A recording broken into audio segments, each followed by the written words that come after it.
Hello, everyone. Welcome to the latest episode of the Nordic Football Podcast. I'm Steve Wiss. I'm joined, as ever, by Jonathan Verdugba. And I tell you what, the games really are racking up thick and fast in both Norway and Sweden. We've had, I think, 7 rounds up there in Sweden now. So kind of a crazy period of matches, but just how we like it, isn't it, Jonathan? I hope you're keeping well, my friend.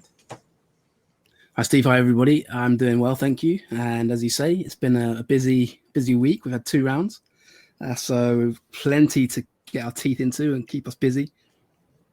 And we've also got a special guest interview on this episode, haven't we, Steve? Which you're going to tell us about in a minute. But yeah, we're going to start in Sweden today, aren't we? But yeah, no, I'm doing good, thank you. And I hope listeners, you're doing well as well. Excellent. Yeah, I'm doing quite well, thanks. This episode, we're just going to kind of brush on a few really key points over in Sweden and Norway. In the second half of the episode, we've got a special exclusive interview with football coach Andrea Loberto, who has coached numerous different teams up there in Scandinavia, also over in England. So, and it's a fascinating insight into coaching, tactics, philosophies, everything. So, well worth sticking around for. But we are going to start matters off in Sweden this particular week. And as I say, we're now, we're getting into the crux of the season, actually. Matches played 7, mostly 7. I think there's a couple of teams still on 6 games. But I think I look at the league table and I still see down there the bottom Häcken. Most people were predicting to have a great year. A majority of pundits saying 2nd or 3rd in the table, including yourself. Hasn't worked out so far. The only team without a victory, say 3 points on the board. They have drawn 3 of the last 4, but there's a lot of interest in this team, Jonathan, right now. I know the manager has left the club, or he's leaving the club. I think you can tell us more about that very soon. But we've got some interesting listener questions about Häcken. We've got Riley here. That Riley picked 3, 4, 5. How long do you think Häcken will occupy last place for in the Allsvenakan table? Some difficult fixtures ahead. They're still getting respect from the betting odds in their previous matches, which it sounds like he's finding that quite confusing. Estonian Football Podcast, thank you very much for your question. Based on the first 7 games, how do you feel about your predictions? What would you change? I guess he's kind of implying maybe Häcken here. He said he's loving Hammarby this season, but Häcken can get in the bin. And Nath, at Nath Hill 29, anyone else hate Häcken as much as me? Now, whether he's an IFK supporter, I don't know. Whether they just kind of pissed him off. A lot of things said about Häcken, Jonathan. So fire away with what your take on events is. Yeah, it's been the talk of the town at the moment, isn't it? Häcken, heavily tipped to do well this season, and as you've said there, you look at the table. There's only one team in the league who hasn't won a game this season. It's Häcken. There's only one team who's bottom of the league, and that's Häcken. And there's only one team who's, leaking goals for fun, really. And again, that's Häcken. They're in terrible form. The last week has not been good for them either. Obviously, off the back of the derby just over a week ago, going down to a sort of last-minute penalty, they could have won that game, and then last-minute stoppage time penalty stopped them winning that derby. That would have got them some momentum. Then they've had a terrible result against Örebro, which I'll come on to in a minute. I mean, that game deserves a few minutes in itself. And then of course this week, this round just gone, they've just drawn with Malby, so they failed to, get the monkey off their back and get their first win. So they continue to be rock bottom of the table. There's been some news this week, big news really. The first managerial casualty, or well, I don't know if you can call it a casualty really, but first managerial departure has been announced. Their manager, Andreas Alm, it was announced over the weekend, he will be leaving the club on June the 1st. So he will be going to the Danish club Odense. It's reported that there's been a bit of a fee paid to, hire Alm, who's, all in all, I guess we can do the kind of post-mortem on his career there when the time comes. They've still got the cup final to come. So, we can probably look back on it then, maybe when he does officially leave. He's not leaving now.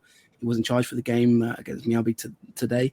And, of course, he'll be in charge until the end of this sort of period of time before the Euro starts. And then there's Allsvenakan break, obviously, and that's when he'll depart his position. I think there's 2 more rounds before the Euros. So, yeah, they announced the The club said, in an official statement, the sports director said we've had some of the club's best years with Andrea Alberto as head coach. Everything has gone very quickly, but there's now an opportunity where we can find a solution that will be good for both of us, both for Andreas and also for Odense, he said. So, he's implied that there's a fee. He's implied that, things are kind of naturally coming into an end there. And yeah, I can understand why a few people are saying get in the bin, because if you're trying to predict their games, it's been terrible, because obviously everyone expected them to do well. If you're looking at it from a fantasy point of view, probably you're not going to be too happy, because they're leaking goals. They're not scoring that many. A lot of their players have flattered to deceive, I think, this season as well. They're not really, they scored 7 goals, which isn't great. It's not the lowest in the league, but it's nothing special. People would expect them to score more than that.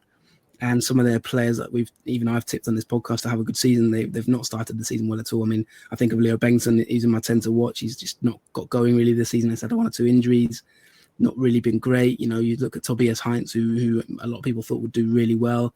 Again, he's not quite got into his rhythm yet. So Yeremiev has only just started scoring, but again, he's been missing chances and things like that. So it's not the greatest of times for Beko Häcken. No, it's really not great times for them. It's interesting that there's going to be a fee paid to the club for by Odense there. I think, based on the start of the season, I would be trying to pay them to take him off the hands of Häcken at the moment, because it doesn't seem right. But really, of course, he's staying around because of that Swedish Cup final, isn't he? That's the big fixture for Häcken. I don't know quite how much. Maybe it's been in the back of the minds of the players. I'm not sure. But one thing I noticed, Jonathan, is no clean sheet yet in 7 games. And the first 3 matches they lost, in all 4 games after that, they actually scored the first goal, which is, it's the hard part of football, isn't it? Scoring goals. But they haven't been able to manage to hold on to any of those leads, including a 2-0 lead, which they lost 3-2 against Örebro. So there's got to be, you said actually in the pre-season podcast, maybe the soft point of the team could be defence. They don't seem to have any sort of bite about them at the back at the moment. That's a big problem. Yeah, definitely. And, you mentioned there that they should be paying him. I mean, in fairness to Alm, he has been pretty successful there. He has got them to succeed, really. They did finish in a good position last season, of course. They have been they have been progressing year on year, really, with him at the helm. So I think that I know you're probably a bit tongue in cheek there, but to be fair to him, I do think that he's probably on balance. If he goes with a cup as well, winning the cup, if he does win the cup, then he'll be considered a successful manager, probably all things considered. But I know what you mean in terms of obviously the timing. There's rumours that maybe his job was under threat, so maybe Häcken have saved themselves having to actually pay money to sack him, and they're actually going to get a bit of money in their coffers. So maybe they're, from that point of view, they might be secretly not too disappointed. Last season they finished 3rd. So Häcken aren't really generally expected to be finishing top 3 in Allsvenakan, in terms of the size of the club and the their status in the division. But it's just been gradual success over many years. They've been very well run. There has been a bit of upheaval this season, obviously, with the sporting director leaving, who we had on our podcast, Sonny Carlson. I know he's working behind the scenes, but his official title, he's gone. And of course, there's been player turnover as well. They've lost some players, and Dalaho Irndest is a key player for them. He's been injured this season, so they are missing, probably, you could argue, their best player, because he was in our Allsvenskan team of the season last season. So that just sums up how good he is. And obviously, I think now I'm missing him a little bit in the final third at this moment in time. I did a bit of digging, Steve, and so I was going to run through a few sort of statistics and things like that, just to take a bit of a deeper dive on Häcken for a couple of the people who have asked those questions. And thanks a lot, everyone who has asked the questions, by the way. So we're looking at, the key here, as you said, is the defence has got a lot worse. The expected goals against last season was the 3rd best in Allsvenskan. It was 36.8 against. They conceded 29 goals, and that was 3rd in the table. This season already, they're well behind. This is according to Wisecout, by the way, the Wisecout data. Their expected goals against at the moment is 9.03. They've conceded 10, and that's 10th in the league. So, they've really dropped from that point of view. When we look at their possession, it's about the same. They're averaging 51% at the moment. They averaged last season 51.6%. So they are kind of getting in, similar. They're having a similar amount of the ball as they did last season. So in terms of the style of play, we haven't really seen too much change. It's still a 4-2 sort of 3-1 formation. Their expected goals this season is 10.15. It's quite low for the division. Well, not quite low, sorry. It's not too bad. Basically, it's sort of top 6, but it's not ideal, is it? But their goals scored is 7. So there's a massive difference there in terms of, the amount of goals they've been expected to score and the amount of goals they're actually scoring. They are missing chances. You look at, if we do a comparison, 10.16 expected goals is Elfsborg. They scored 10 goals. So they're bang on track. Häcken away below that. Look at, you don't want to look at Mjällby because they've got 10.74 expected goals and 4 goals scored. So that's just a little, in terms of today's game, they drew 1-1. But, other teams, for example, you've got Hammarby 10.7 XG, and they've scored 13 goals. So you can see the clear difference there between them and, say, Häcken from that point of view. Häcken they're just not putting the ball in the back of the net. They are having a similar amount of possession as they did before, but they are a lot more leaky. From my point of view, Steve, I mentioned it in pre-season, my worry about them was defensively, and I think that is the area that they're sort of lacking. They have got a lot of new players as well trying to bed in and settle down. I'm excited about the likes of Benny Traore. I'm excited about the likes of Tobias Heinz, but they look like they're kind of bedding into the league at this moment in time. They're not really performing. So that's one to watch. Jeremiev, as I said, he's not really firing. He's missed some chances. So at this moment in time, the statistics don't really weigh in their favour. I was actually thinking about the EF Core game earlier, and obviously we'll talk maybe about Marek Hamsik. He scored his first goal for EF Core, and it was an incredible strike. And I was sort of, when I was looking at that goal, I was thinking to myself, Häcken at the moment, I think they kind of lack an experienced player. I think they're a bit of a young side, and I think that they're the sort of team that if I was looking at them for the window coming, I feel like they could do with maybe some bit more experience in the final third, maybe a bit more leadership. I know they have got some, experienced players in their team, like, Olsen, for example, players like that. But I just think they look a bit timid at the moment. They look a bit kind of really, really, they're like the head's gone psychologically, and they need some big mentalities to kind of pull them out of this rut, because they really are in a rut at this moment in time. And, you don't want this run to go on too much longer, because at the end of the day, if it carries on, then they are going to be in trouble in terms of even trying to get back into maybe European positions and things like that for next season. So it's a bit of a strange situation. They really have started poorly, and they do have work to do. Just to finalise, the favourite for the job at the moment is Jens Gustafsson. He was the Norrköping manager. I think he's a good manager, so I think that would be quite a good pick up if they get him. And it will be a popular job. I'm sure there'll be a lot of applications because they're a good club. So it's a crazy start for Häcken so far this season.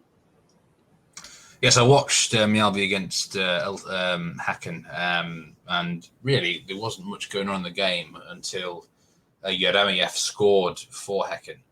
But after that, I was absolutely stunned how weak they looked. It's like they were just scared shitless.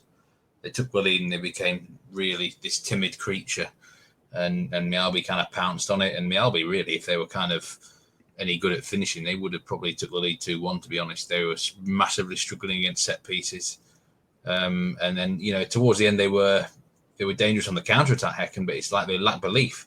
They were kind of panicking too much and trying too hard to make things happen. And it happens, doesn't it, when you're down there? And I still can't go, but I know we want to move on from Häcken here, but how on earth did they lose against Örebro? I was on the golf course that particular night, and I kept seeing these messages from you about how a crazy situation was developing against Örebro. They were 2-0 up and they lost 3-2 at home.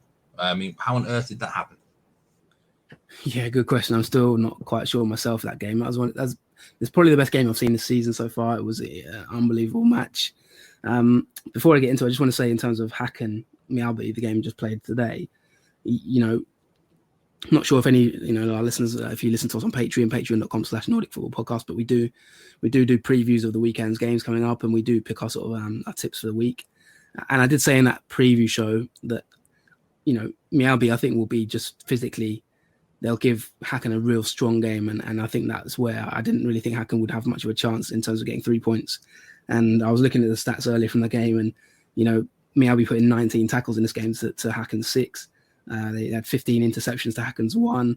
Although they lost, Häcken lost possession 203 times in this match, and you kind of got a feeling that Mjällby made 19 fouls, by the way, as well. So you can see, kind of, as you mentioned there, you just alluded to it, the physicality of Mjällby. Just it's tough for a team like Häcken in this current form to go and sort of out battle a team like Mjällby. So I wasn't surprised at that result.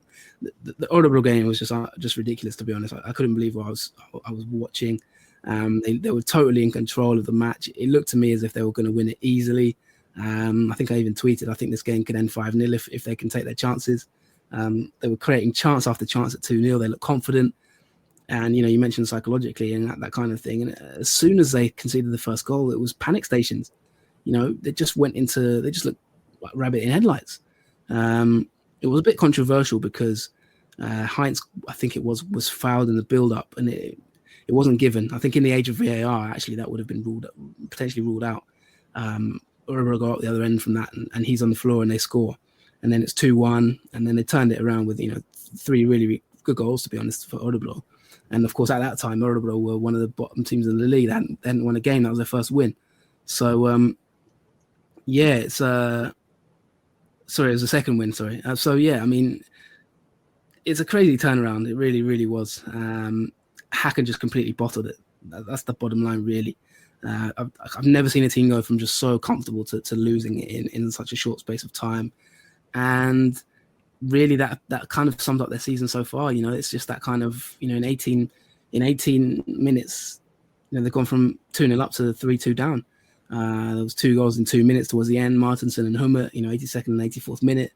Just an unbelievable turnaround, Steve. From a game's point of view, it was just such a great spectacle to watch. But from Häcken's point of view, it was a nightmare. There's been a few comments in the from the players and the media and that kind of thing this week. One comment said, it's a bit stressful for us that we can't seem to. Jeremiev said this, by the way. He said it's a bit stressful that we keep taking the lead in games and then we can't hold on. Maybe it's psychological. We maybe do not really know how to handle these situations, and that is not fun. We have said the same thing after every match and nothing happens. So maybe we have to look somewhere else. So, a bit of a sort of despondent tone there from Jeremiev, who I said it in one of the early shows of this season. I need more leadership from him, really, and he needs to stand up and be counted. Which, in fairness to him, he has scored a few goals in recent weeks, and his shooting boots are back on. But yeah, it's just it's not a great place to be at this moment in time. And whoever is going to get the new manager's job is going to have a tough task just to sort of change the mentality and change the dynamics of the squad at this moment in time. We are 20%, more than 20% into the season now. We're nearly a quarter of the way in.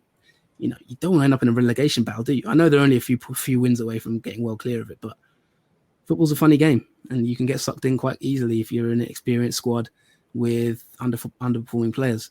So watch this space. But big games coming up for Häcken, especially in the last 2 rounds and in the cup final. Let's see if Andrea Alberto can go out with a bit of a bang. So a couple of other questions from listeners here. Nordic Footy, thank you very much for a question here. And I actually noticed this when I looked at the results of this round. The Allsvenakan season is looking like it's going to be very open and free scoring so far. Is it too early to start changing our minds on predictions? I noticed there's been quite a lot of goals, certainly in the last couple of rounds anyway, Jonathan. What would you say to that question? Great question. And of course, get your questions in on Twitter at Nordic Footpod. So yeah, I really appreciate the question. From my point of view, is it too early to change my mind on predictions? With Häcken, clearly yes, because I predicted second. I think that's going to be, already it looks a tough ask, but I still think they'll eventually sort things out and get to, get back to some sort of form. But they're going to have to go on a really, really good run now just to get anywhere near it. So, they're already 13 points behind the leaders now. They're already, 11 points behind second. So that's a big gap to climb back off teams like Djurgården and Malmö already. In terms of the other predictions, there's nothing really too much that I kind of want to change. Things are going pretty much maybe as I was expected. I think Östersunds are going to struggle this season. The more I see of them, although I did say they've got a bit of togetherness about them and sort of decent coaching and things like that, they are looking like they're in for a slog. Where they're going to pick up wins is going to be a big challenge. But all in all, maybe AIK predicted slightly a little bit too low. Maybe they're looking okay, but they've got goalkeeper problems. They've got a few issues they need to sort out. I read that they've taken out a bank loan to be able to maybe go into the transfer market for a striker. So they're still tweaking. They could maybe have a little fall. They're third at the moment. Djurgården look potentially like they could challenge Malmo. They're Djurgården top of the league at the moment, and good goal difference. Only 6 goals conceded. They look very strong defensively and going forward. So maybe diff to win a title. You could argue, but I still think Malmo will probably win the league. So no, all in all, I'm pretty comfortable with my predictions. I'd say the only one I'm a bit surprised about maybe is Halmstad are doing slightly better than maybe I expected. But no, all in all, things are kind of going as really as I expected. Hammarby still leak goals for fun. Their expected goals against is a joke. They score a lot, but they concede too many. That will never change, it seems, under this manager. So, yeah, I think the thing I would say about the season so far is it's been really open, as you've said there. It's really enjoyable. A lot of the games you can't predict. Varberg Norrköping was a great example today. Varberg beating Norrköping, nobody would have probably thought about that a week ago could happen.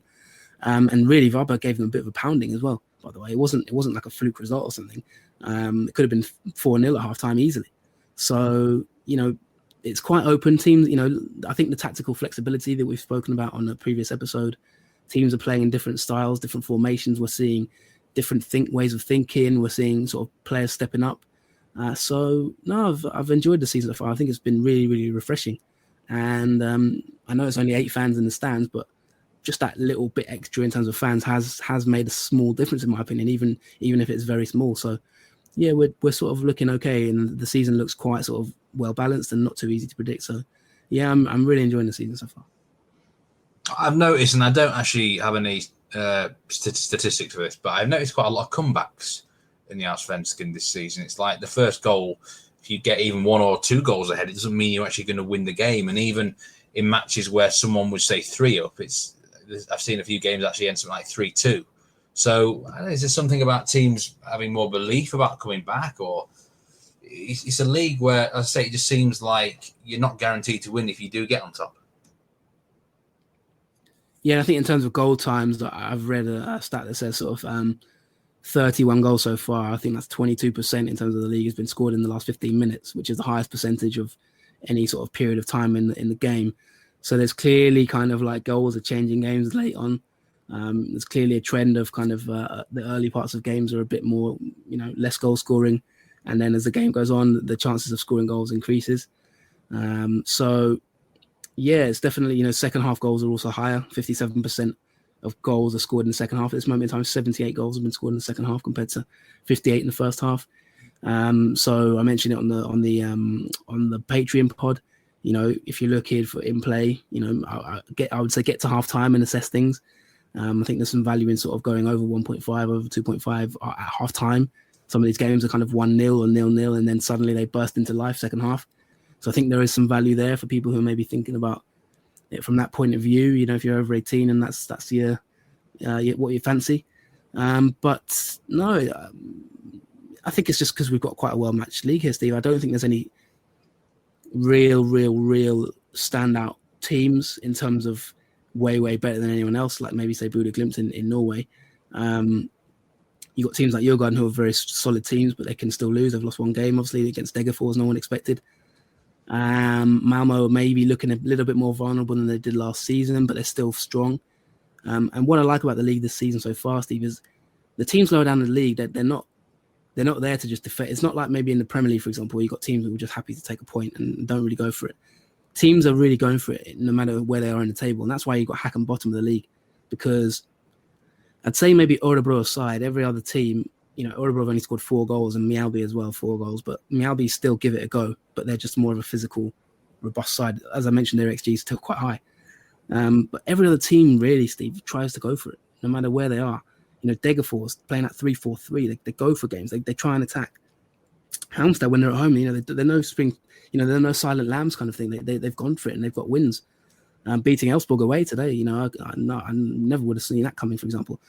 You've got Kalmar. Kalmar are sort of, they're not scoring many. They need a striker, but they're trying to play this open possession based style. I mean, I was looking at the stats earlier today, Steve. I couldn't believe what I'm seeing with Kalmar's possession. Yeah, I saw that. 50% against Malmo, wasn't it? Yeah, 55% possession, 55.8%. That's fourth best in the league, which any Kalmar fan listening to this will be dancing with joy, because that's not Kalmar over the last 4 years in terms of having a lot of the ball. So every team really is trying to do something, and from my point of view, that's just made it hard to predict and a very exciting league. All right, so the last question for you here, and I feel like we get one of these every week about this particular side. It's from Scooby. That's Scooby Man. Thank you very much for this question. Östersunds, what do you expect from them this season and in the future? Yeah, good question. Thank you, Scooby. There's also one question which I'll touch on as well from... I'm going to answer that one first. It's from a guy called Joe Blundell. I don't know if you saw that one as well, Steve. He said, as a Liverpool fan, what teams would you recommend following in both Allsvenskan and Eliteserien? So that was an interesting question, which I may touch on, or maybe I'll leave it to you to answer the Eliteserien bit of it. But in terms of Scooby, I think Östersunds, what you can expect from this season is anything above relegation is a success for them. They have a transfer ban, of course, till 2022, so they can't sign any players, no matter what happens. So, they also have to try and avoid selling players. Blair Turgot's had a lot of interest. So, I've said it before, if it's Blair or bust, I think if he leaves, if they sell him, they'll go down, in my opinion, because he's the only one who really looks like getting goals. I don't trust Juno Baptiste, for example. I don't really trust Jarell Sellers to get goals, to get you out of a relegation battle in Allsvenskan. I don't think they've shown enough in the sort of year or 18 months or 2 years they've been there. So I think Blair Turgot is absolutely huge for them. They're currently second bottom. They made a reasonable start to the season. Obviously, they beat, they battered Örebro 5-0. They got a couple of draws, drew at Malmo. But since then, they've lost 4 straight, and that's when you start to really worry. Their manager's been very positive. He said today that, we just have to keep going and continue.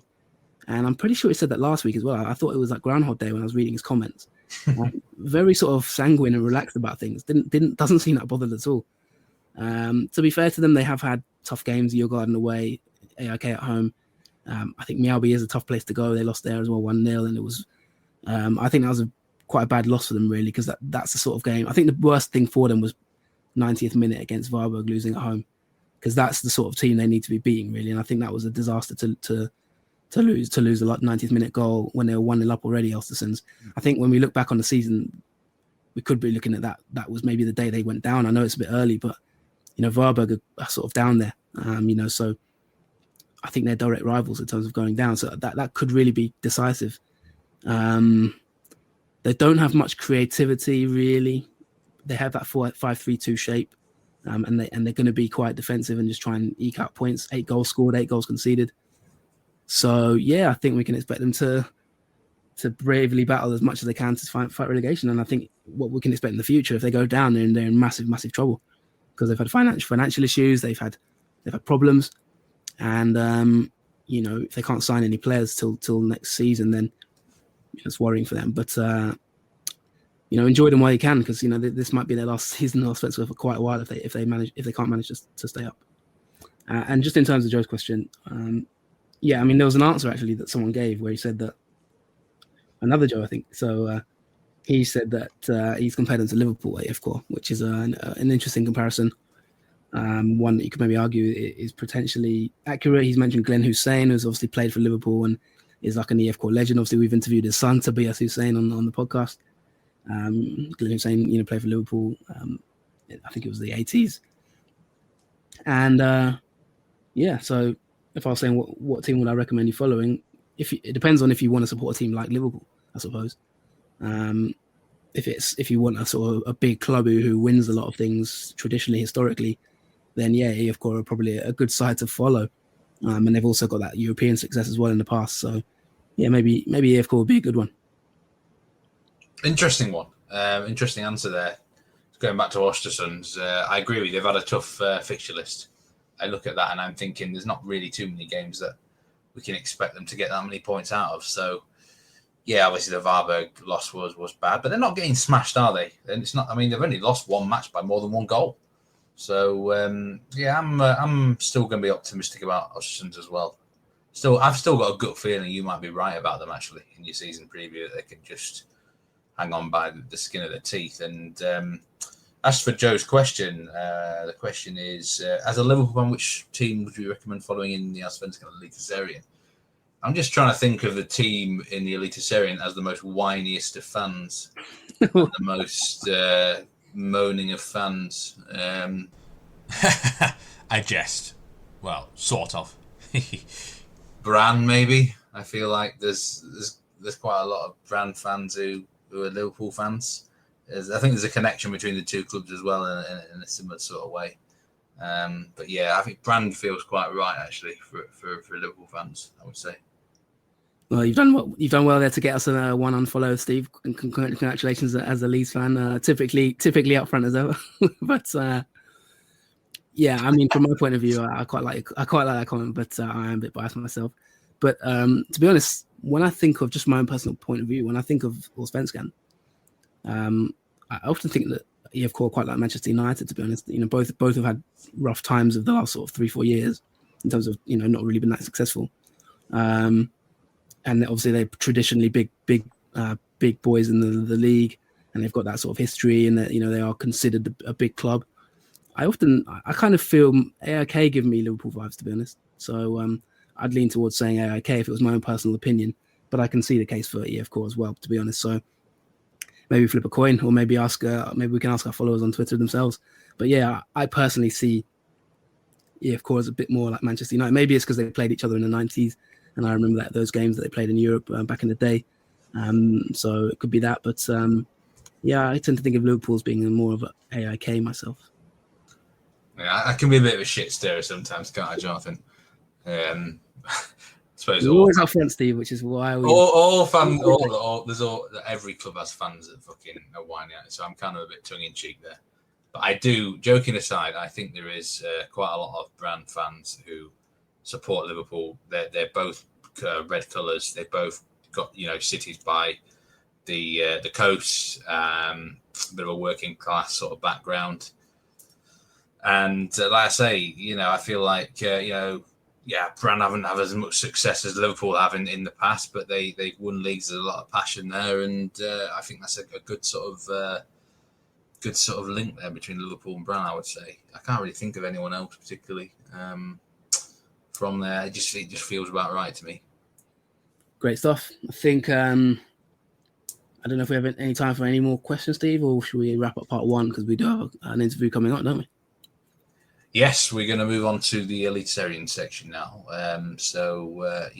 will move the boat forward, as you might say. All right. Well, yeah. Let's move on to Norway then before we get into our big interview. Very quite briefly, because we are push for time on this episode, so we will cover Norway in more detail in weeks to come. We do have a lot of questions this week, Steve, from listeners. We got one from FPL Oakwell who says, "Has anything stood out from the sides playing their first games in Eliteserien?"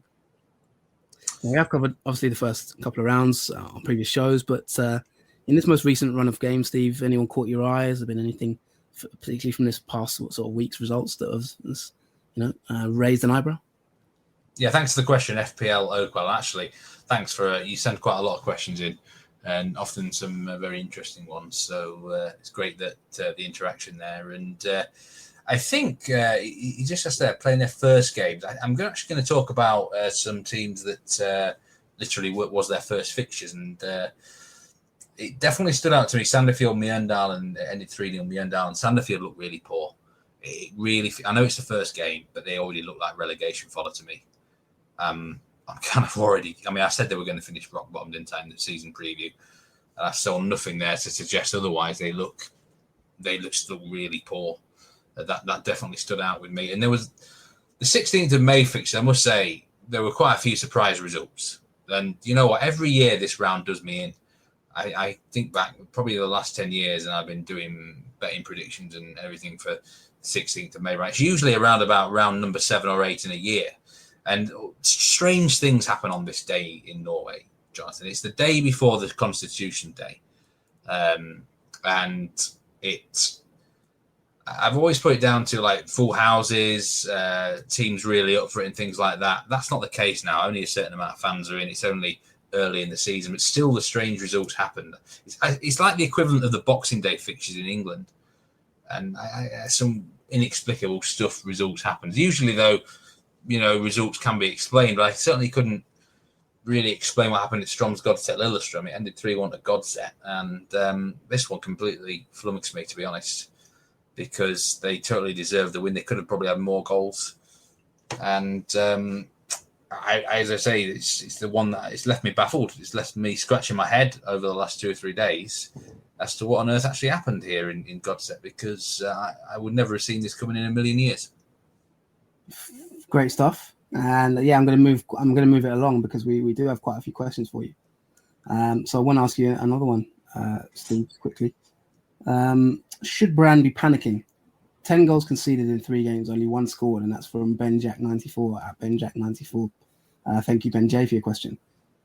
Yes, in simple terms, they definitely should be panicking, because although they've had a tough fixture list, they've looked bloody awful defensively.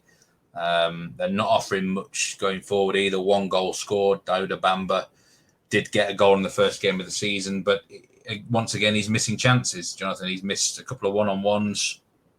They need him to step up, but defence worries me. They're leaking too many chances and goals. And yeah, tough fixture list, but yeah, you've got to dig in sometimes when you're the underdog. And Christiansen didn't go to Vålerenga and just said, "Oh, we're going to roll over and get our tummy tickled again and roll over and get a defeat," did they? They grafted and got a result. And I think Brann need to do a little bit of that. They've got Rosenborg away on Thursday night, and I want to see something from them. Even if they lose, I want to see some more fight, a bit more maybe tactical direction, and actually giving it a go in terms of just trying to grind something out. Yeah, and we've also got the sort of interesting quirk of having a team in Brann who have played 3 games being below teams in the league who have played 0 games. So I'm not sure I've ever seen that before. We've got Odd and Starbeck, 0 games played, and Brann way below them with 3 games played. So, as you said there, Ben, -9 goal difference as well. So it's, 3 and 3 losses. Unbelievable, really, for Brann so far. And the Liverpool of Norway are not looking good at the moment. Steve, also, we talked about Christiansen off camera. We talked about them giving you a bloody nose, as usual, which I have to admit I quite love. Although, unfortunately, it wasn't one of our predicted games on Patreon, wasn't it? I think we hit 60% predictions this week. Then we got 3 out of 5. We got Varberg right, didn't we? Norrköping overs. We got AIK to beat Ostersunds. We got Mulder as well. You had them on the handicap in our Patreon episode. So that's 60%. But unfortunately, two games that didn't come through. We had Elfsborg to beat Halmstad. And then we had Christiansen, obviously, didn't we? We had Vålerenga to kind of put them away. You were quite surprised at that result, weren't you? Yeah, you can't predict this one. No one could have predicted this at all. Christiansen looked poor in the first 2 matches. Didn't put much of a fight up against Mulder and Budegrim, really. And look, everything went their way, but I wasn't impressed with Vålerenga's performance here. I think there was a lot of things lacking, but in terms of the actual, if you look at the statistics for this game, I think they had an expected goals of something like 4.25 Vålerenga. So even the staunchest of Lillestrøm fans probably couldn't say that they deserve nothing out of the game. They should have at least drawn it, but they had a missed penalty. They had numerous big opportunities wasted. The goalkeeper Sean McDermott, who's actually really good for Christiansen this year, I must say, obviously had a huge game. But yeah, Vålerenga were too sloppy, I think, in both boxes. Kjartansson, back end of last season, I felt he missed some big chances at crucial times, and this was the case here. He missed one at 0-0. If it goes 1-0, I think Christiansen probably their heads would have dropped a bit, and it's going to end 2 or 3-0 Vålerenga. You can't miss chances at key times in games, and when they fell behind, it's like there's no plan B. There's certainly no plan C. It's one way or no way. And, fair play to Christiansen. They dug in, they defended well, they blocked really well. Keeper had a fantastic game, and, they didn't give in, and things go your way. But this is the Vålerenga's first home loss since November 2019. It was like a 17 or 18 game run. So, big shock. Thanks very much for your questions, guys. And then before we wrap up the show, I mean, we got one question here from Matthew Lowther, I believe it is. He asks, why are most elitarian teams sponsored by banks and other financial services? It's quite an interesting question, to be honest. We've just had that one come in, so I'm not entirely sure, really, if you have any theories behind that, Steve. Maybe it could be something to do with maybe slightly more stringent rules on betting sponsorships, which are generally quite predominant in the UK. But yeah, maybe we'll come back to that one. Or if anyone is listening to this episode and has any theories, maybe please do tweet us on Twitter at Nordic Foot Pod. Quite an interesting question there, Matthew. So thank you, a bit left field. And final one. I mean, I just want to make a comment, I suppose. And then if you've got any final comments yourself, Steve, in terms of the round and where we are so far. Mulder top, obviously, Glimt second, equal on points. But yeah, the final question, comment I just want to raise from a listener is Josh Butler. Josh is Butler 90. He says, I thought Totland and Lasse Nielsen both had very tidy games for Tromsø against Viking. So I don't know if you had any perspectives on that game. Yeah, he makes a very good point there, actually. There's Josh Butler. Thomas Totland has come in to Tromsø from the Obos Ligaen. Sogndal, actually. He scored 6 goals last year, 7 assists in 29 appearances. He played, I think, left wing-back for Sogndal, but he's got a very strong right foot. I think he must have played maybe inverted wing-back there. But Tromsø are using him on the right-hand side, obviously with his strong right foot there, more as a conventional just right wing-back, really. So he's 21-year-old. He's actually quite impressed me, I must say. Sometimes, I don't really follow the Obos Ligaen, and sometimes these talents come through there and they do really well, and they look like they've got a good lad there in Totland. Lasse Nielsen is one of them players. He can play pretty much anywhere, really, you want him to, but is he experienced? I think he was injured for half of last season. That's why he only played 13 games in the Obos. But he's a good left wing back as well. And they got this 3-5-2 system going. It was actually, I think, more like 5-3-2 on Sunday. But look, if you're playing that sort of system, the 3-5-2, the two most important players are the wide guys, aren't they? The wing backs, or whatever you want to call them. And at the moment, a strong start from both, I must say. So, I would totally agree there. They've impressed me. And Tromsø have really got the bit between their teeth. I don't know whether it's Bodø Glimt winning the league last year, and then, they're really up for it at the minute. They're so determined and fiery, and it looks like they could be the big surprise of this campaign. That's really good. Good to hear that you guys are aligned. You both agree and some great observations there from Josh Butler. So thanks a lot. And, we are asking people on Twitter this season, if you do see a game or you do see a player, tweet us, let us know. And we can always give our perspectives and see if we agree with you, or, in Steve's case, sometimes might disagree with you, or might have his tongue in cheek at your reply. So there you go. Can I just say about the question about the banks and the financial services? I actually don't know the answer to that. I will be honest with you. It's probably a question that's best answered from a native up there that is familiar. I mean, there's a lot of sort of rules and regs in Norway. It's different to other countries. I mean, you got off licenses, for example, separate off licenses where you buy alcohol and stuff. Like, you can't just go to a supermarket, I don't think, and get them like that. But yeah, I may try and investigate exactly why, Matthew, and find that out. There's 2 or 3 people I might ask, and hopefully we get a good answer for it. It is a very interesting question. Yeah, they have that. I think it's sort of Systembolaget or something like that in Sweden as well, where you've got to go to certain shops to get alcohol, and it's only available at certain hours of the day and things like that. And there's a cut-off point where you can get alcohol. So yeah, that is a sort of Scandinavian thing, I think, to be honest. I remember that when I was out there. But before we wrap up this part 1, I'm just going to recap the games then, just for anyone who might have missed them. So we had Sarpsborg 0, Haugesund 0, Vålerenga 1, Kristiansand 2, Viking 0, Tromsø 1, Bodø Glimt 2, Rosenborg 2, Sandefjord 0, Mjøndalen 3, Strømsgodset 3, Lillestrøm 1, and Molde 4, Brann 0. A bit of a spanking there. And we do have 2 games coming up in this midweek round. In Norway, we've got Stabæk against Odd, finally playing their first games of the season, I think, for both of them. So that'll be interesting. And then Rosenborg Brann should be quite a lively game on Thursday. Can Brann finally get more points than teams that have 0 and haven't played yet? That will be the question. And of course, also in Sweden as well, we do have a couple more games coming up to the end of the Swedish sort of first part of the season, really, because there is a pause for the Euros. Yeah, we've got Degerfors against Örebro coming up. That's a bit of a derby, by the way, which we'll review next week. And also Malmo against Elfsborg on Thursday. So another game there, quite a big game. And just to recap the scores in case you missed it, Hammarby 2, Djurgården 2, Elfsborg 2, Halmstad 3, IFK Göteborg 2, Sirius 2. Marek Hamzik got his first goal for IFK, by the way, an absolute beauty if you've not seen it. Malmo 3, Kalmar 1, Mjällby 1, Häcken 1, which we talked about. Östersunds 1, AIK 2, Varberg Boys 2, Norrköping 1. So that is where we are at this moment in time in Norway and Sweden. We've got Molde top in Norway, and we've got Djurgården top in Sweden. So that about wraps it up, I think, Steve, doesn't it, for part one? Yeah. And do you want to sort of introduce us to what's going to happen in part two? Yeah, that's it. That's going to be goodbye from you in this episode now, Jonathan.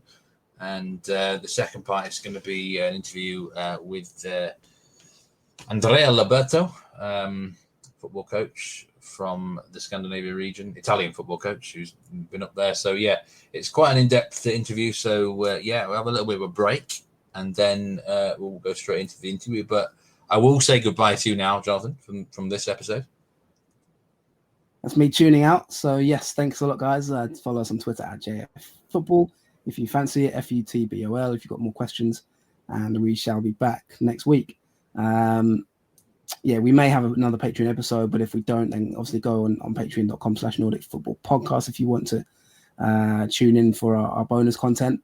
But yeah, I hope you're enjoying these regular shows and see you soon. So enjoy this episode, this interview, as I say, and we will have some more insight from other guests as well in the coming weeks, Steve. So cheers, Steve. Take care of yourself.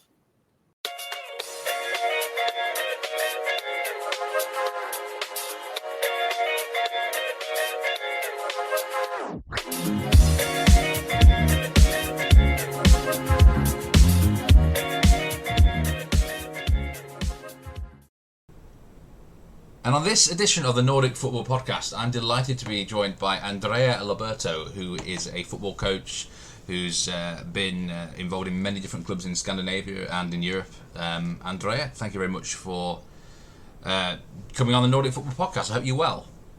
Yes, I'm very well, thank you, and thank you for having me. It's an absolute pleasure. And Andrea, let's just first of all start off by telling us a bit about yourself. You have been, like I said, quite involved in a lot of different clubs in a lot of different sort of positions down the years. So just sort of a brief history about yourself, if you don't mind. Yes, I was born in Italy, in Milano. My father's Italian, my mother's English. Moved to England when I was 13. And then from there, I went to university in Leeds. Then in 2005, I came to Norway, and I've been here ever since, really. Yeah, it's sort of an interesting journey that you've had there. I noticed that sort of back in the day, you actually had a stint at Leeds United in England, an academy coach. The incredible amount of people we actually have on the Nordic Football Podcast with a link to Leeds United. I mean, I'm a fan of Leeds. We've had guys like Sean Constable on who's from Leeds and a few others as well. What a place. Yes, I mean, actually, I used to work with Sean, actually, at Leeds United. So you're right. I mean, Leeds United seem to be almost like a hotbed of people that have gone on to good things and much better things in football. I mean, if I was to mention, you got Sean Constable, who's worked in Norway and Sweden. I also worked with Ian Birchnell, who's now the head coach at Notts County. I was also lucky enough to work with Gary Worthington, who I believe is the head of recruitment at Manchester City. Also Dave Harrison, who is the head of academy recruitment at Manchester United. So at the time, Leeds United was not only just a great academy for producing players, but it was also a very interesting place with lots of competent people with different backgrounds, but love the game, study the game, and I've gone on to good things in the game. Yeah, and just looking at your sort of CV here, you were at Leeds for a good 5 or 6 years, maybe more, I don't know, and then you move out there to Norway, into Vålerenga, and you're basically involved in the academy, assistant coaches and things like that for quite a long time at Vålerenga. was the main reason that got you out into Norway to do some coaching? Like most things in life, opportunities come up, and sometimes there's an element of randomness, shall we call it. What had happened was that a team from Norway came to Leeds and did like a training camp, whereby I was one of the coaches that coached them. Then I kind of made the contact. I was invited over to Oslo to have a couple of training camps, a couple of coaching sessions. Then at the time, Vålerenga were looking to employ someone in their youth academy. My name was put forward through somebody that I knew had lived in Oslo. I came here, I did a couple of sessions for them, talked to them. The link was established. I was offered a contract, the original 3-year contract, to come and work in the academy. At the time, yes, I was working at Leeds United.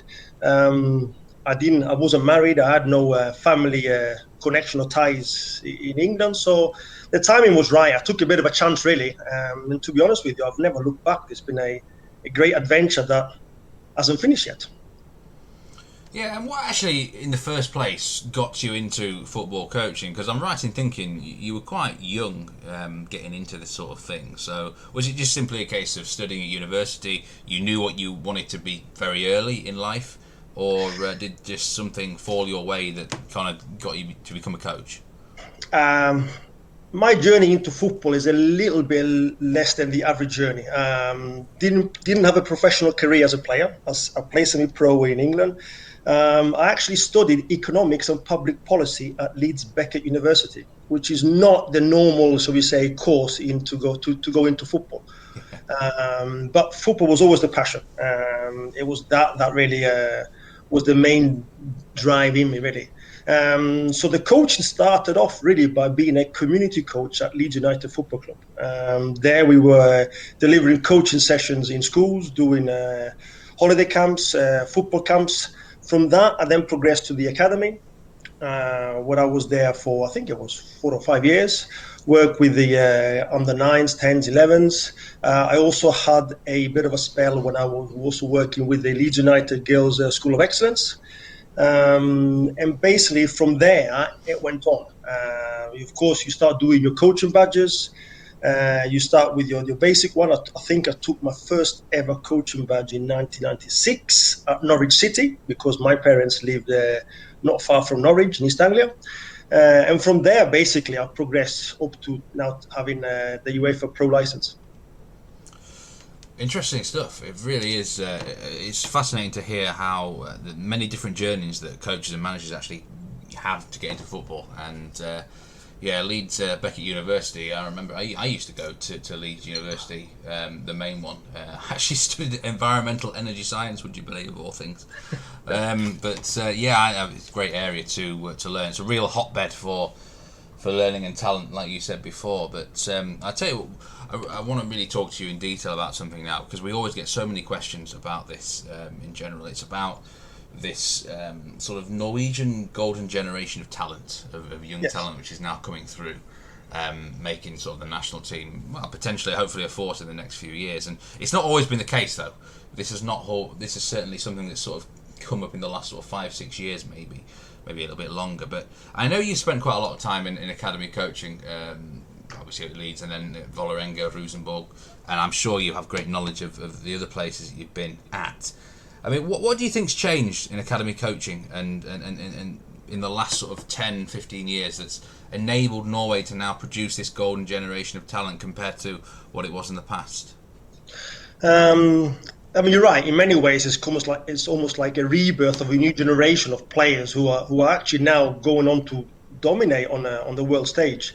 I mean, once upon a time in the Premier League, it was commonplace to have quite a few Norwegians playing there. In recent years, it dried up, and now there's a lot of players coming through the system. I can certainly pinpoint to maybe 4 main reasons as to why this has happened. Since the time I've been here, youth development has been professionalized a lot.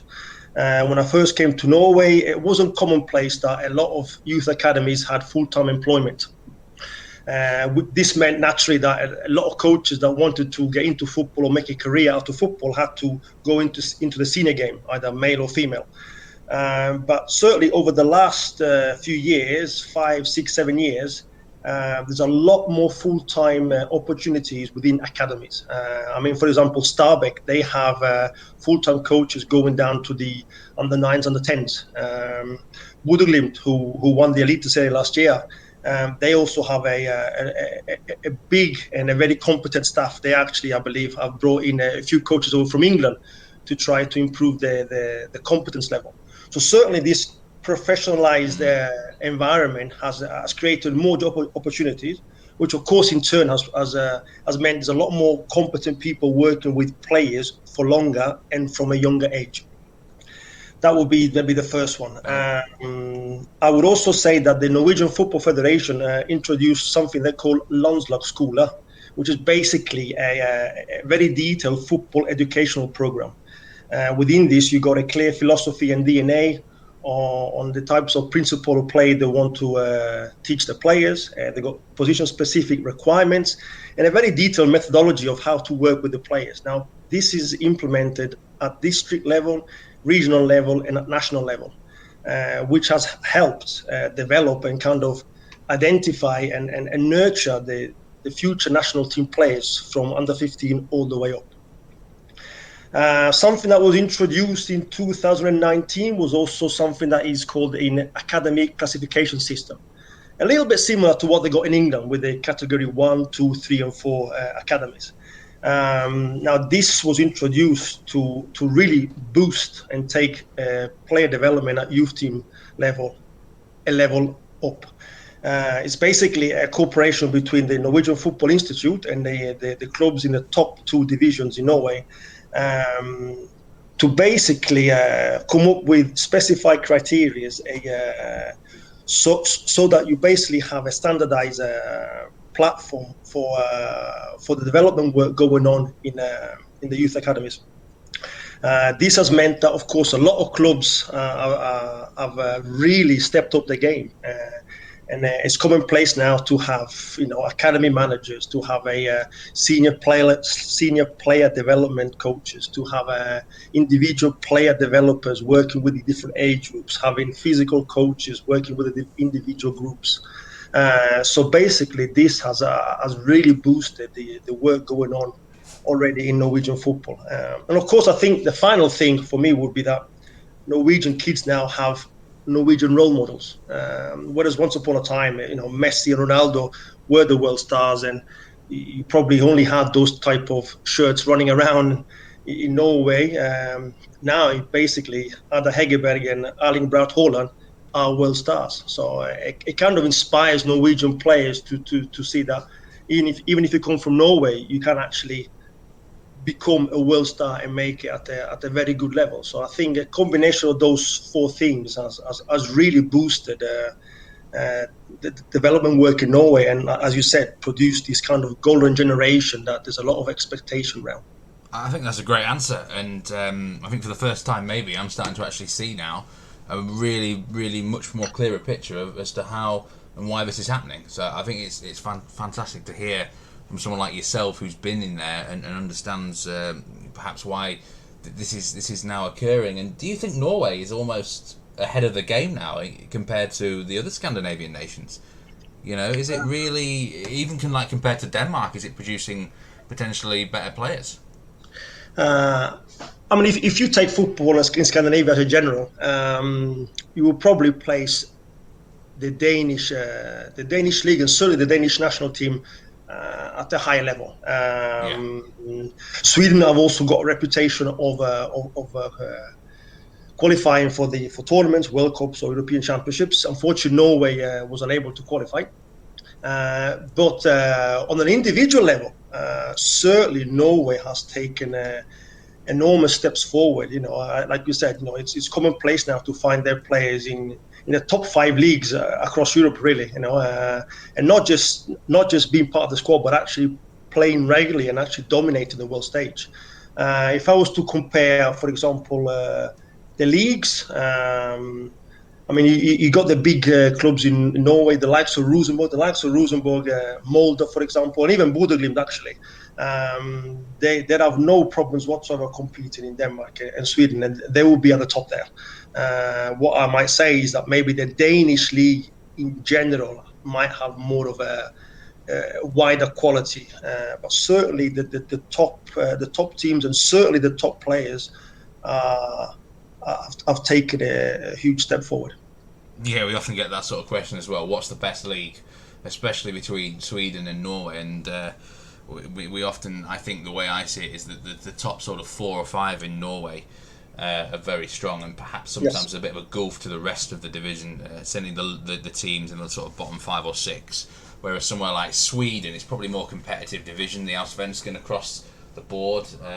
But I mean, I'm maybe a little bit biased because I'm more Norway sort of biased towards that. I always think Norway maybe slightly edges Sweden, but it's a very interesting sort of opinions and debate. Ultimately, there's not a lot between the two leagues at the moment, I don't think. But if Norway keeps producing these sort of young talents and manages to actually keep them in the league for a couple of years, maybe the Eliteserien could sort of slightly go ahead of Allsvenskan. Absolutely. I mean, of course, also something that's happened this year, what I've noticed is that the kind of the recruitment strategy of clubs due to, of course, the pandemic has been more focused towards the Norwegian players. So we're now seeing there's a lot more Norwegian players being recruited by the top teams. And of course, that has to be good both for the national league, but also for the national game. So that also, I think, will help with producing a stronger league and also stronger national team in the future. Yes, and you just talked about recruitment there and scouting, and do you think that's changed as well in the last sort of 10, 15 years? And I know each club has different ways of doing it. Do you think the certain places you've been are more professional than others in dealing with the scouting and recruitment? I'll probably say that recruitment and scouting is the biggest difference, if I was to say, certainly between England and Norway. There's also a few differences between Norway, Sweden, and Denmark. I mean, it's not commonplace in Norway to have, for example, a chief scout or a head of recruitment. Something that's commonplace certainly in England and also in most clubs in Denmark. Here it kind of varies from club to club. Most clubs have a sporting director or a director of football, shall we call it, and he's kind of responsible for coordinating the recruitment process. But also in some clubs, the manager has a very more hands-on approach to scouting. And most clubs, I guess, would use a contact network. But there's not, so we say, individual department or specialized departments that are responsible solely for the scouting and recruitment. Those kind of duties tend to be distributed within the club. There's very few clubs in Norway that have, for example, a full-time scout. But of course, there are examples of clubs that have done very well. I mean, for example, Sarpsborg 08 and Bodø Glimt. You know, they're clubs that, for example, Crepin Diatta, that went from Sarpsborg 08 to Club Brugge and now Monaco. Philippe Zinkernagel, that went from Bodø Glimt to Watford. So it doesn't mean that they are not able to find players, develop them, and then sell them on. But certainly the structure and maybe the resources used is a little bit different in that respect. Of course, and it also depends on, shall we say, what your strategic plan is. I mean, everything is relevant. I mean, you got, for example, clubs like Kristiansund. They got promoted in 2016. And they've been able to cement their place in the top league in Norway by having a good recruitment process, whereby they are very good at finding players from maybe the Norwegian lower leagues, develop them into good players in the top level. But if I was to certainly choose or indicates one of the clubs that I've been involved with that maybe has used more resources into scouting, and I think I'll have to go with Rosenborg. Really, you know, they certainly had probably the most professional structure in terms of recruitment and scouting. Do you think now in this era of statistics and things like that, video analysis, that the scouting approach might change in Norway regarding that?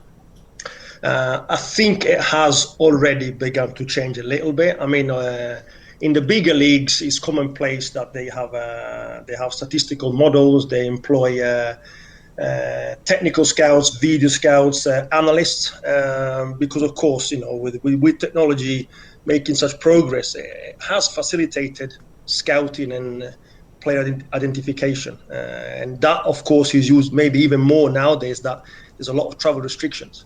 I know there are clubs that use statistics and analysis on that front, certainly in terms of filtering the player pool, so that you can come forward to about maybe 4 or 5 targets for each position, and then you can maybe start to go in more depth in terms of doing live analysis when it's possible, doing video analysis, getting to know the player from an individual perspective, from the character.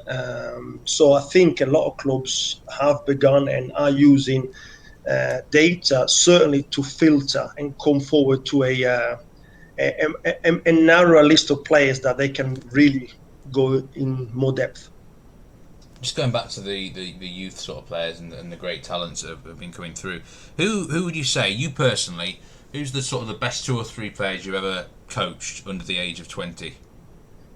Wow, that is a bit of a tough question, but a good question, of course. I mean, the first thing I must say is that there's 2 things. One, I think I've been lucky to have worked with so many good players and that have challenged me, and I hope I've challenged them. The other thing also is that I don't believe that one single coach can take credit for developing one player, or I think us coaches come along in the players' development pathway, and we try and affect them and influence them as best as possible. And of course, the players, along with their support network, do all the hard work. So that's important for me to say. I'm not sure if I can give you a definite top 3, but I can certainly name some names that that'd be great. Yeah, that have certainly given me certainly a lot of pleasure along the years. I mean, you got Håvard Nilsson, who at the moment is playing in Bundesliga 2. He was a player that I saw develop from the age of 14. He went on to make his debut for Vålerenga's first team. He then, when he was sold to Red Bull Salzburg, and then was moved on to the Bundesliga and Bundesliga 2. I think he's played for Eintracht Frankfurt, amongst other clubs. Stefan Stromberg, a player who at the moment is playing in Russia with Ural, I think. He an amazing character, a player that a bit of a late developer, shall we say, a player that certainly things didn't come easy to him. He had to work hard. He was actually written off by one of the clubs that he went on loan for in the Bundesliga many moons ago. He worked hard, good defender. He's actually back in the national team now. He played for Vålerenga's first team. He played for Rosenborg. He went to Hannover 96. He also went to Krasnodar, for example. I briefly had the pleasure of working a little bit with Joshua King, who now is at Everton. Now Joshua, of course, left Norway at an early age. I think he went to Manchester United when he was 17, I think. So he wasn't with us a long time, but I remember Joshua when he was playing for a little club in Oslo called Romsås, which is a small club run by a lot of parents that help out, but it had an amazing talent pool. Those players had an amazing spirit and a passion for football, and he was certainly the pick of the bunch in that respect. He's a player that from an early age you almost knew and saw that he was going to make it in the professional game. I remember once watching we had a thing called the Nike Premier Cup in Norway, where the best teams at under 15 met together, played like a national tournament, and then the winners of that would then go represent Norway in the European qualifying rounds.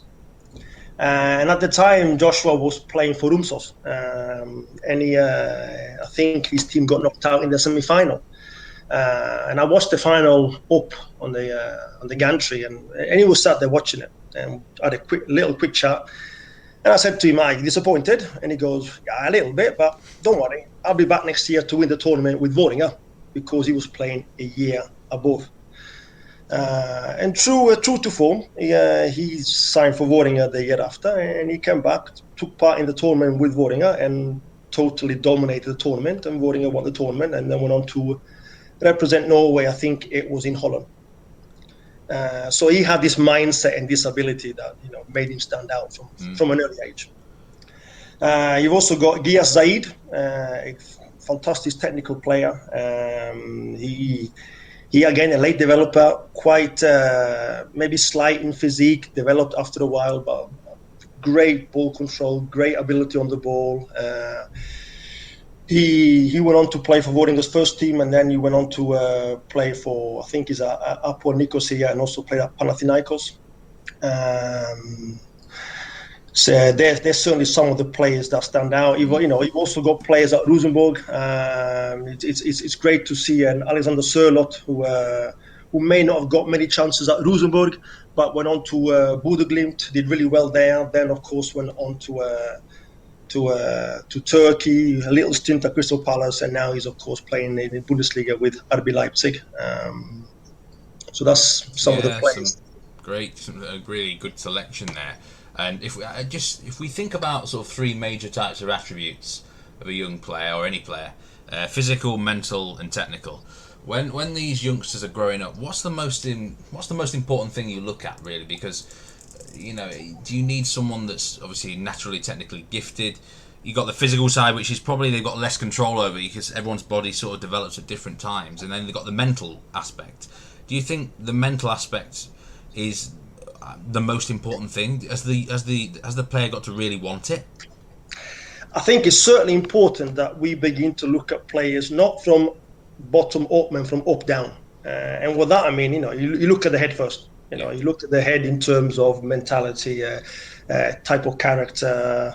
They don't always have to be the best players. There's plenty of stories, not just in Norway, but around the world, where players might not have been the best in the year, didn't quite make it at the beginning, but they've battled on and they've basically come through. I mean, the keeper at Chelsea, Mendy, 7 years ago, he was out of a job, and now he's going to play in the Champions League final. So I think those type of stories are really, really important to put forward. So I think certainly from start at the head up and go down, mentality, type of character. Are they coachable? Do they take learning in? Then you move down, have they got a passion for the game? Have they got, do they love the game? Do they train? Do they go to training? If you're training outside and there's maybe only one or two that turn up to training, but are they there anyway? That's important. And then, of course, you come down to the feet, the legs, Are they good movers? Can they handle the ball properly? That type of thing. But certainly, if there's one thing that there's two things that I've certainly learned over the years. Number one is that bad recruitment always catches up with you. That is a definite. And the other thing also is that start looking at players from the head down. If they got the head, if they got the brain, the body catches up with them, as long as there's certainly a level of genetics in place, and certainly the technical ability. And if they are coachable and they want to learn, you can certainly teach that. Yeah, that's exactly what Tony Ordina said when we interviewed him 2 or 3 years ago on this podcast. It's all about the head, all about the drive and mentality of the youngsters, and he's always willing to give players a chance who basically really try hard. And I think there's definitely a case in that, isn't there? Absolutely. I mean, again, I know Tony is working at Lillestrøm now. Really, really good guy, very, very professional, and very good at his job. But he's absolutely right. If you're willing to put the hard work, if you're determined, and you want to learn, you're coachable, then you will get your chance. There'll be people that will give you a chance, and especially now that there's maybe a bit more emphasis in developing young players. That's certainly a trend across Europe. As it looks like the average age of squad is going down. Some clubs are preferring younger players, more dynamic players that can give you a more aggressive playing style, shall we call it? So I certainly think that is the case. I mean, Red Bull their academy is famed for that, in terms of looking at the type of person you are, looking at the individual before you look at the player. Brilliant, yeah. Okay, well, we're going to have a little break now. Join us after the interval, where we're going to talk tactics, we're going to talk about managers, we're going to talk about Andrea Alberto, the coach, as well. So stick around with us. We'll be back very soon.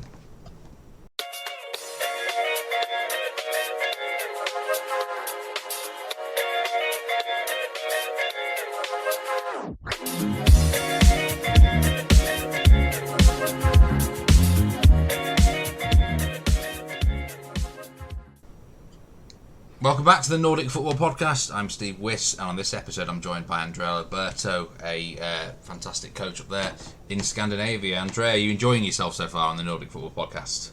Absolutely. It's once again, I must thank you for having me, and it's a great pleasure to talk football. It's the best subject in the world. Absolutely right. Yeah, I'm enjoying having you here as well. So we're going to talk tactics now in this second half of the episode, and we recently did an episode on the rise of the sort of the three at the back systems in Sweden. If you want to check back, it is on our YouTube channel. It's particularly a good place to watch it. And half of the Allsvenakan now is certainly at least three at the back, 3-4-3, 3-5-2. It's a little bit different in Norway. There's not so many teams doing that. But you have been involved in a club, certainly Allsvenakan recently, and I think probably a few others as well, where the three at the back has been employed, and obviously it's quite easy for a lot of sort of pundits like myself, Jonathan, whoever, to actually talk about the tactical side of the game, but ultimately it is you guys, the coaches and the managers. You've got to coach it. You have got to coach it to the players and everything like that. And how much of a challenge is it to coach three at the back as opposed to a flat back four? You're absolutely correct. I've been involved in teams that have played three at the back. The first time it was with Matt Dempsey at FK Haugesund when we played 3-5-2. The reason why Matt Dempsey introduced it at Haugesund, it was because he felt he had the personnel to play that system, and it actually worked to good effect. We had a great start to the 2016 season, and we surprised a lot of teams. We actually had Will Trust-Ekong playing as the middle centre-back, who's now playing for Watford and just got promoted to the Premier League. So when you got players like him playing for you, it makes it a little bit easier. I think also, then of course, most recently, I was involved with Lars Bohinen, who has played a lot of three at the back in Norway. We played that at Ålesund.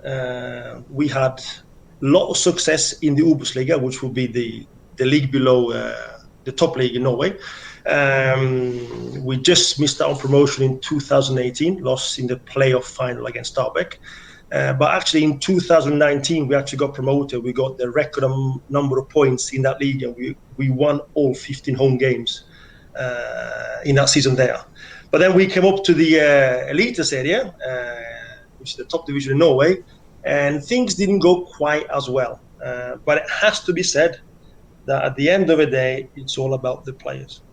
It's not so much the system. So where there are, of course, some problems and comparisons between, let's say, Obos-liga and Eliteserien. For example, some of the things that we noticed was that playing with three at the back or five at the back, in the Obos-liga, you could almost wait to get the ball back, and the ball came back to you.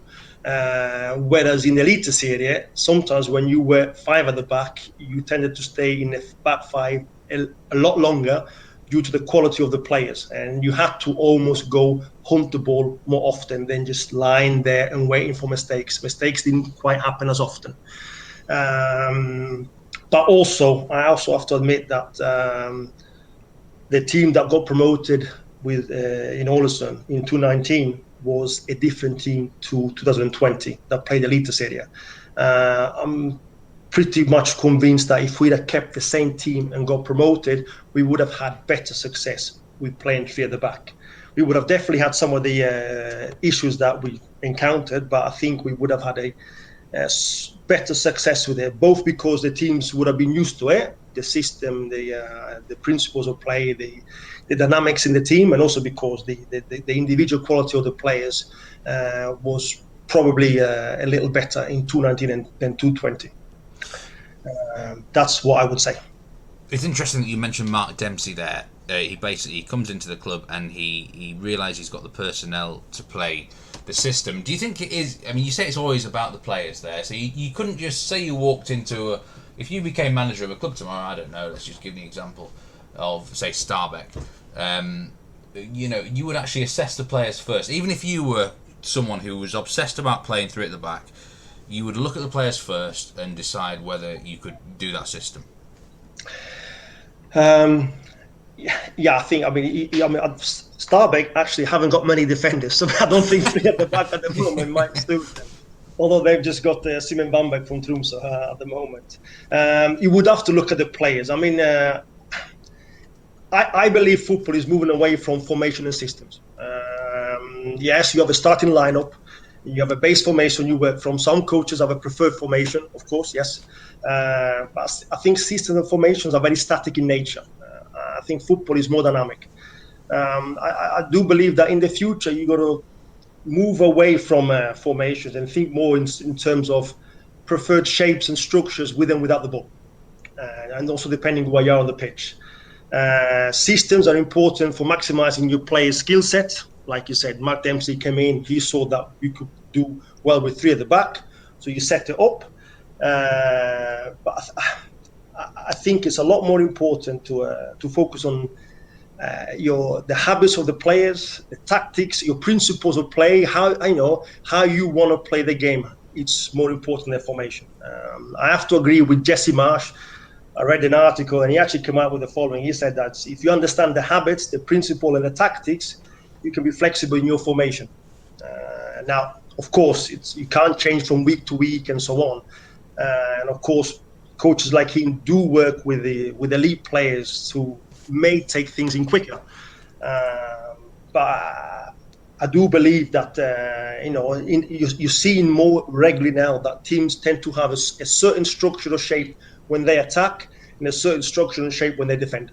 And of course, you can talk about Man City that a lot of times defend the press high 4-4-2, 4-2-4, or the light in the low block 4-4-2 and look to build pressure up.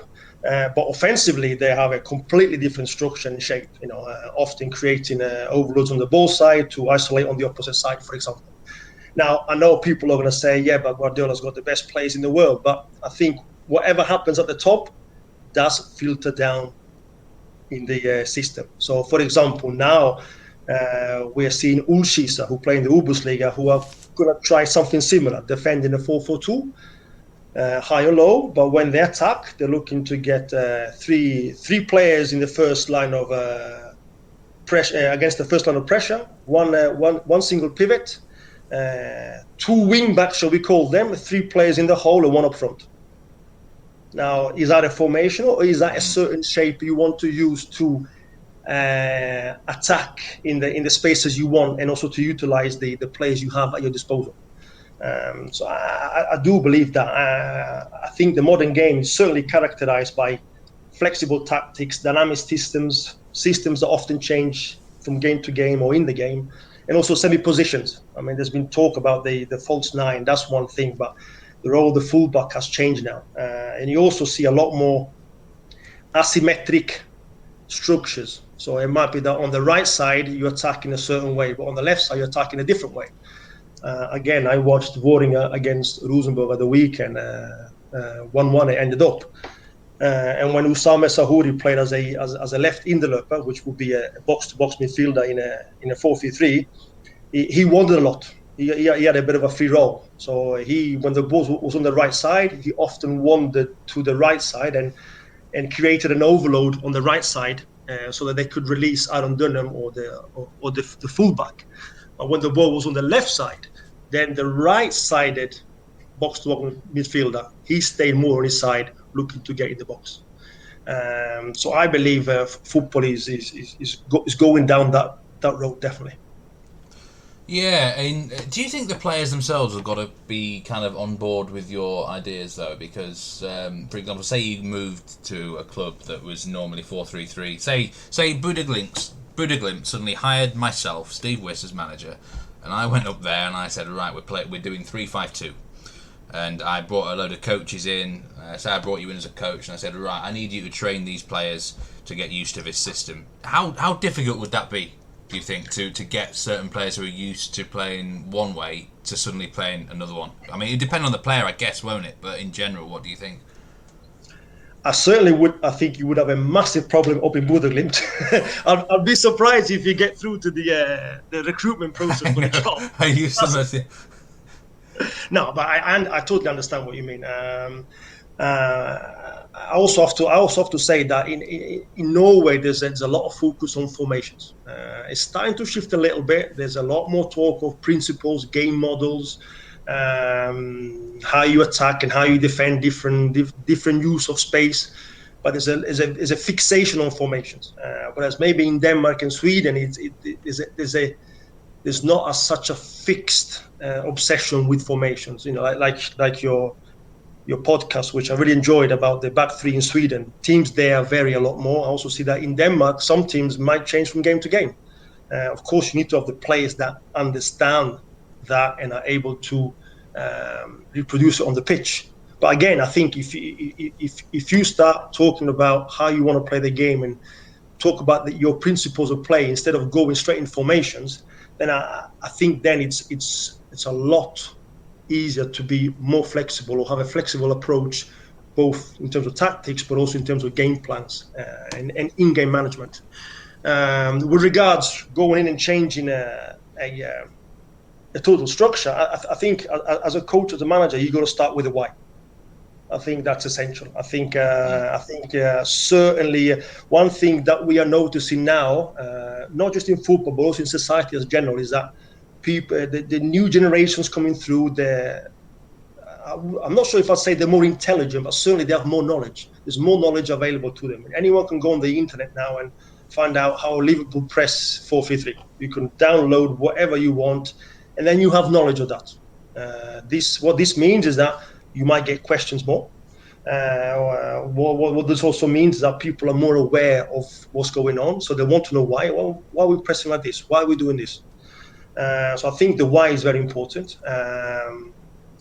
I think you also need to engage the players and empower the players. I think if you empower the players and give them involvement, there's a bigger buy-in from the start. I think if you do that, I think players more naturally go more into themselves rather than just look at the coach and kind of point the finger that way and say, well, what we're doing now. I think player engagement is something that it's important. It's something also that players are starting to expect. I see that the new generation of players coming through, everyone born 2000, the millennials, they want things explained. They want to be heard. They want things explained. They're used to technology, which of course can help you in the way you deliver your approach and your buy into the group. And I think also it's important that instead of starting off at the formation level, you start off, okay, we're going to play in this way because this, I believe in it, and go in principles of play. Principles of play that they can recognize every day on the training pitch, so that they occur in exercises, whether it's boxes, whether it's how you defend the box, whether it's a positional game with or without transition, so that they can connect that to the game, as a connection to the game. And then, of course, you need to choose the formation based on the players you have. And you also need to have the people involved. Like you said, you either bring people with you that are loyal to you and that they support you, but you also need to make sure that the club understands why you're doing things. So again, that kind of involvement in a different level, so they understand and support you if things go bad. And the biggest thing, of course, is results. If you win games, then you can play whatever formations you want. I remember again in 2016, me and Matt Dempsey were first game of the season. It was against Sarpsborg 08 away.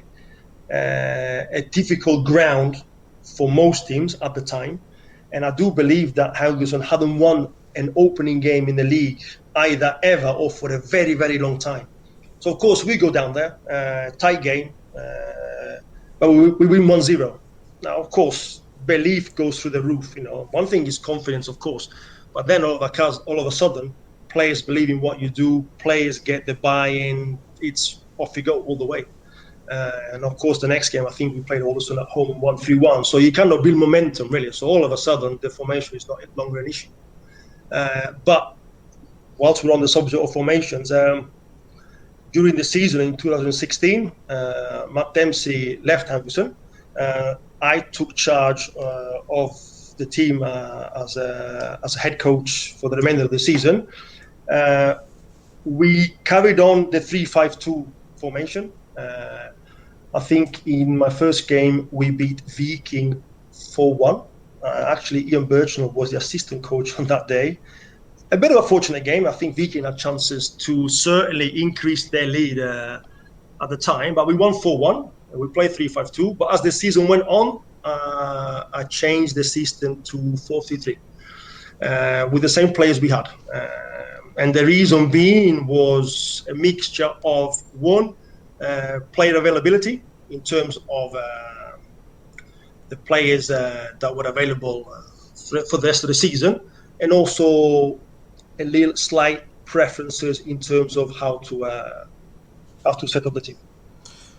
Why do you think? Because I think mostly in Norway you see a lot of sides employing 4-3-3 formation or 4-4-2 even. I can't think of many sides apart from Sarpsborg under Mickey Stara. At the moment we've got Gorta Helstrup at Tromsø who's doing 3-5-2. And sometimes Vegard Hansen will go 3 at the back or 5 at the back, but almost it feels like a desperation down there at Mjøndalen, rather than because of what he wants.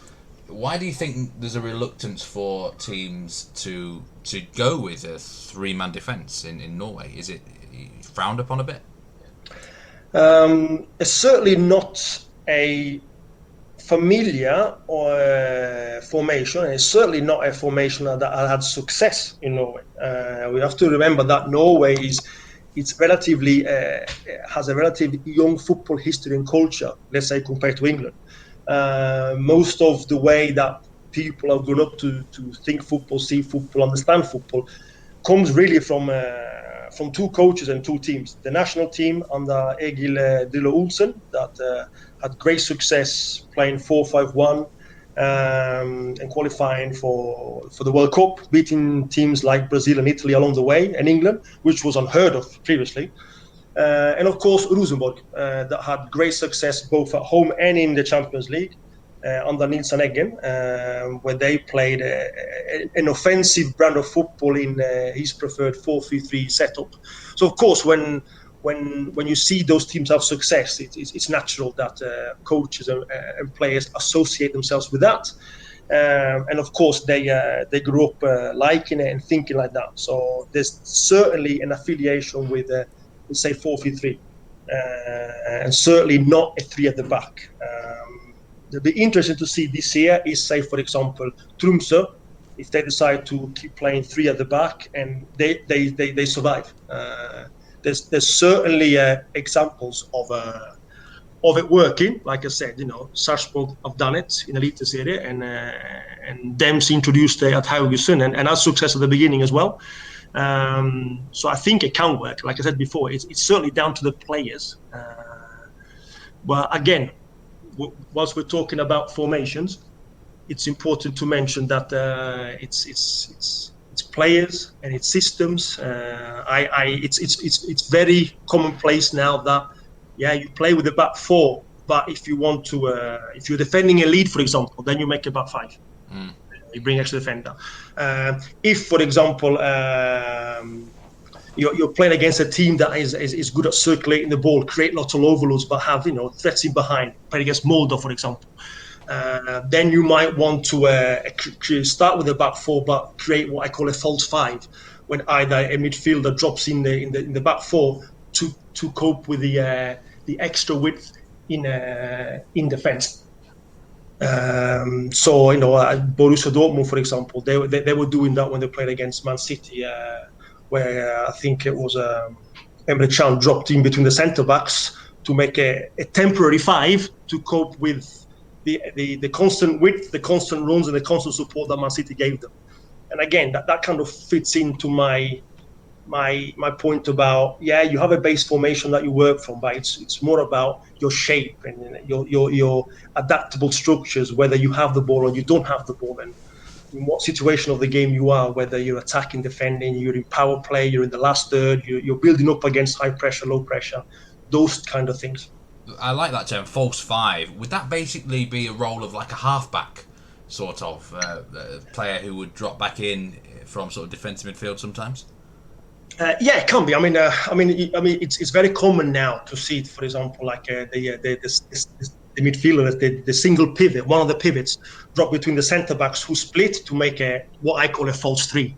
They don't play with a back 3. They kind of make a false 3 when they're building out from the back to either play against 2 strikers to give them a numerical advantage against the first line of pressure, or it's because they want to maybe move the fullbacks higher up and get the wide men to come in the pockets between the lines. So that can happen. But certainly a midfielder might drop between the centre-backs or might drop at the side of the centre-back. This also can go in line with that. Often midfielders are the better ball players, so they should be on the ball a lot more often. So certainly, it's commonplace where you see that. I wouldn't say that teams play 3 at the back when they attack or defend, but certainly create a structure when they have, like I said, I call it a false 3 against the first line of pressure, so that they can facilitate taking the ball forward and creating overloads higher up the pitch.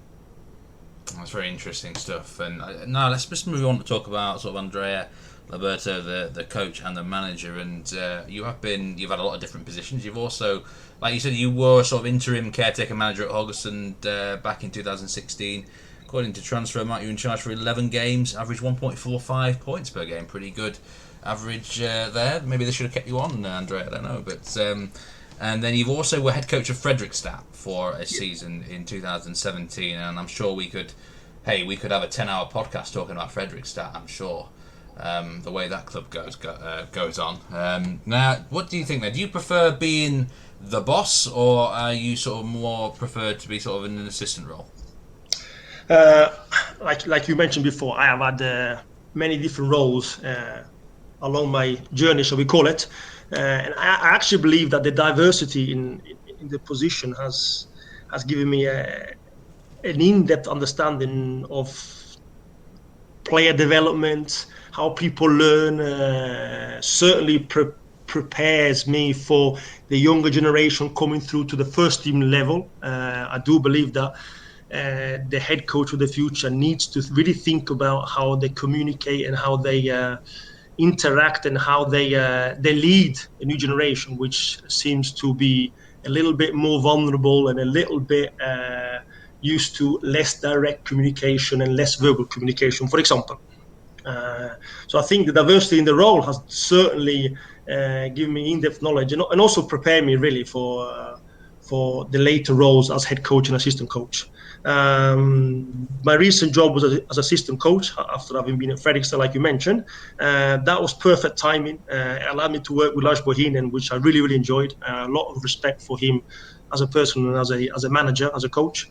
And it allowed me really to get into the football. The football. Sometimes as a manager, you might get distracted from the actual football because you are the leader of the club. You are the focal point of the club, and you might get drawn in different directions. Whereas an assistant coach, you might have more focus on the football, how to develop the tactics, how to develop the training session, your methodology, your game models. That was great timing.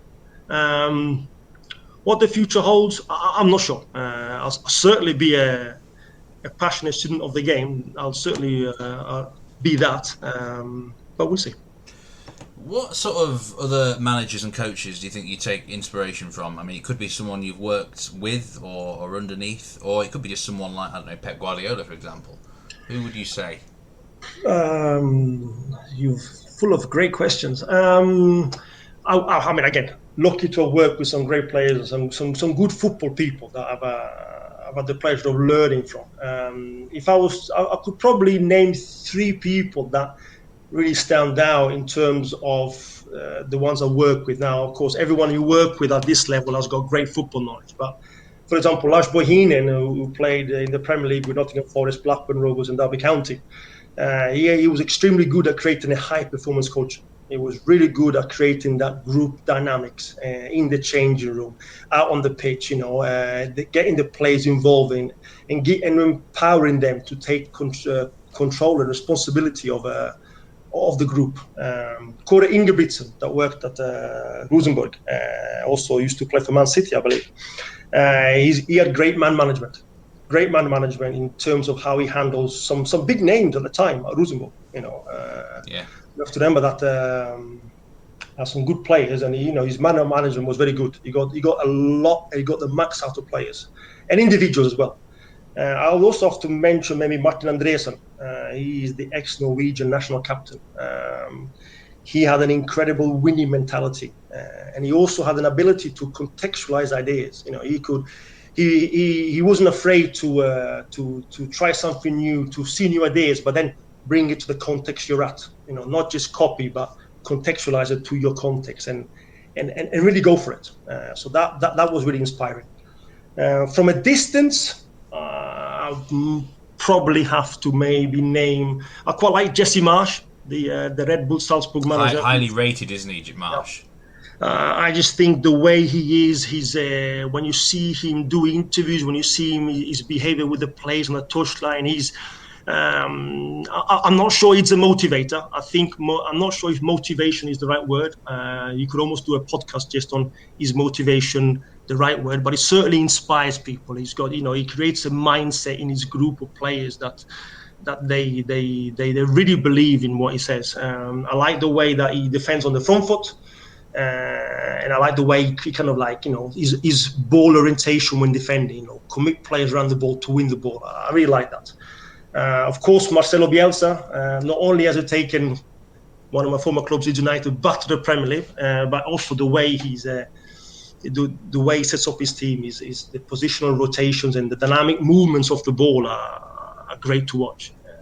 And I think certainly Pep Guardiola in terms of his positional play, but not just his positional play. It's also the way he comes up with ideas, and the way he's almost able to reinvent himself in terms of the way he one thing is the false nine, people know that, but in the way he uses his players in terms of Cancelo. Maybe not the best fullback in terms of coming around the side and delivering those crosses, but certainly a great ball player. And by moving him centrally, not only do you get numbers up in midfield or you control the center of the pitch, but certainly you get a good ball player on the ball.